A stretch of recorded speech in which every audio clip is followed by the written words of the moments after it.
کیا وجہ ہے کہ بعض اوقات لوگوں کو ہم قرآن بھی دکھا دیتے ہیں، حدیث بھی دکھا دیتے ہیں، اس کے باوجود وہ حق کا راستہ قبول نہیں کرتے؟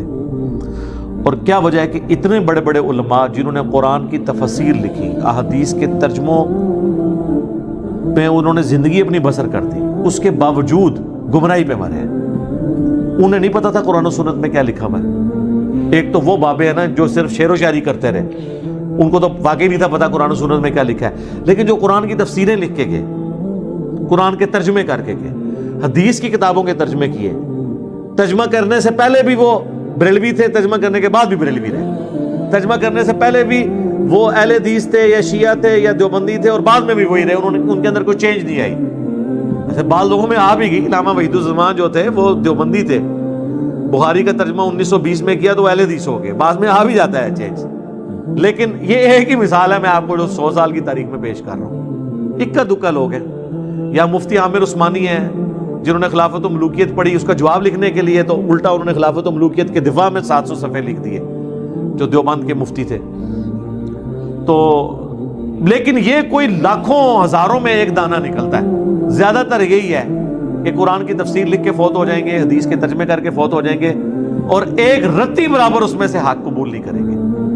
اس کے پیچھے کیا ریزن ہوتی ہے؟ یہ وہ سر ٹروتھ ریویل ہو رہا ہے۔ قرآن کی یہ آیت اس اعتبار سے آپ سمجھ لیں اہم ترین آیت ہے، سورہ الانعام کی آیت نمبر 110، وَنُقَلِّبُ أَفْئِدَتَهُمْ وَأَبْصَارَهُمْ، ہم پھیر دیتے ہیں لوگوں کے دلوں کو اور آنکھوں کو حق بات قبول کرنے سے۔ یہ اللہ اپنی طرف منسوخ کر رہا ہے کہ میں ہی نہیں قبول کرنے دیتا۔ سورۃ الانفال میں بھی ہے کہ اللہ اور اس کے رسول کی دعوت پہ لبیک کہا کرو۔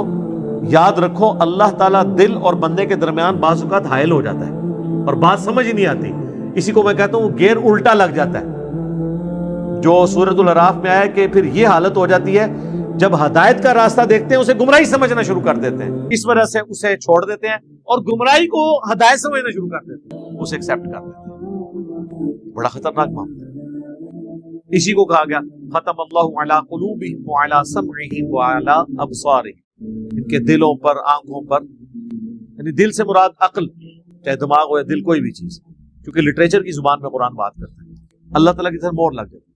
ہم پھیر دیتے ہیں ان کے دلوں کو، ان کی عقل کو، ان کی آنکھوں کو حق بات قبول کرنے سے، کما لم یؤمنوا بہ اول مرہ، جس طرح انہوں نے بھی تو حق قبول کرنے سے انکار کر دیا تھا جب پہلی دفعہ انہیں یہ پتا چل گیا تھا کہ یہ بات تھی۔